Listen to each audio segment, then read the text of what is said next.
কোটি টাকার ঋণ মুহূর্তেই মিটে যাবে ইনশাআল্লাহ। নামাজের পরে 41 বার পড়বেন। যে কোনো নামাজের, আপনি ফজরে পড়তে পারলেন না, জোহরের নামাজের পরে পড়বেন। জোহরে পারলেন না, আসরের নামাজের পরে পড়বেন। আসরে পারলেন না, মাগরিবের নামাজের পরে পড়বেন। মাগরিবে পারলেন না, এশার সালাতের পরে আপনি পড়বেন। যদি আপনি পড়তে পারেন 41 বার, আর মনের ভেতরে যদি আপনার সঠিক তামান্না এবং বিশ্বাস যদি থাকে, কোটি কোটি টাকার যদি আপনি ঋণের মধ্যে থাকেন, ইনশাআল্লাহ আল্লাহ পাক আপনাকে পরিত্রাণ দিবে। তো আল্লাহ পাক তো আমাকে আপনাকে হেফাজত করবে। আমরা তো ভুলের মধ্যে কেউ নয়। আমাদের চলাফেরা, ওঠা বসা, ব্যবসা বিজনেস করতে গিয়ে অনেক সময় আমরা ভুল করে ফেলি, আমাদের আইডিয়ার বাইরে চলে যায়। আমরা মনে করি ব্যবসা ক্ষেত্রে যদি এত টাকা ইনভেস্ট করি তাহলে মনে হয় যে আমি লাভবান হতে পারবো, কিন্তু আপনার আয়ত্তের চাইতে আপনি লক্ষ লক্ষ টাকা, কোটি কোটি টাকা সেখানে ইনভেস্ট করলেন, এবং বেশি টাকা আপনি সেখানে ইনভেস্ট করার কারণে কোনো কারণে আপনার ব্যবসায় লস হলো, আপনি সেখানে পারলেন না।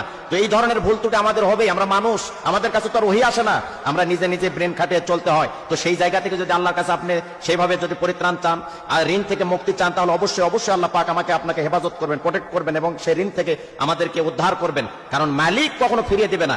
মানুষের কাছে যান, বিরক্তি হতে পারে, মানুষের কাছে যান, আপনাকে ধমক দিতে পারে, কিন্তু আল্লাহ রাব্বুল আলামিন আমাকে আপনাকে অবশ্যই অবশ্যই এখান থেকে উদ্ধার করবে। আমি যে নিয়মে বলবো, এই নিয়মে যদি আপনি আমল করেন, ইনশাআল্লাহ কোটি টাকার ঋণের মধ্যে জর্জরিত থাকলে, বিপদে থাকলে, মুসিবতে থাকলে, উৎকণ্ঠার মধ্যে থাকলে, পেরেশানির মধ্যে যদি আপনি থাকি, অবশ্যই আল্লাহ রাব্বুল আলামিন আমাদেরকে হেফাজত করবেনই করবেনই। তবে আমলের মধ্যে ভুল করা যাবে না। খুব মনোযোগ দিয়ে শোনার চেষ্টা করুন।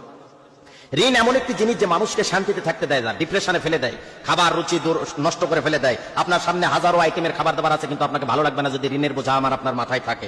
এই জন্য খুব খেয়াল করে শোনার চেষ্টা করুন। ঋণ থাকলে মানুষের ঘুম কেড়ে নেয়, হাজারো মানুষের সাথে অপমান করে। এই ধরনের যদি কারোর মধ্যে সমস্যা থেকে থাকে, ইনশাআল্লাহ এই কোরআনের আমলটা আপনি করেন, কাঙ্ক্ষিত আমল। পৃথিবীর মধ্যে একটা নির্ভেজাল ফরমানিল মুক্ত একটি কিতাব কোরআনুল কারীম, সেখান থেকে আমি প্রেসক্রিপশন করছি, সেখান থেকে চিকিৎসা দিচ্ছি। ইনশাআল্লাহ আমল করলে যথাযথ আপনি কাঙ্ক্ষিত ফলাফল পাবো। এশার নামাজের পরে করলে আমলটা বেশি ভালো হয়। যদি কোনো কারণে এশার নামাজের পরে না পারেন, তাহলে অবশ্যই আপনি অন্য নামাজের পরে পড়বেন। দোয়াটি হচ্ছে, এই আয়াতটি হচ্ছে, আল্লাহু নূরুস সামাওয়াতি ওয়াল আরদ, আল্লাহু নূরুস সামাওয়াতি ওয়াল আরদ। এটা এশার পরে, এশার নামাজের পরে 41 বার পড়বেন। আর মনে মনে বিনয়ের সাথে, নম্রতার সাথে আল্লাহর কাছে বলবেন যে, মালিক আমাকে অবশ্যই ঋণ মুক্ত করো, তুমি আমার সম্মান ইজ্জত রক্ষা করো, মানুষের সামনে বেয়াজ্জিত করো না, লাঞ্ছিত করো না, অপমানিত করো না। যদি কাঙ্ক্ষিত ভাবে আপনি নত হয়ে নম্রভাবে আপনি বিনয়ের সাথে মালিককে মেসেজ দিতে পারেন, ইনশাআল্লাহ কোটি টাকার ঋণ থাকলেও মুহূর্তের মধ্যে আপনি ঋণ থেকে মুক্তি পাবেন।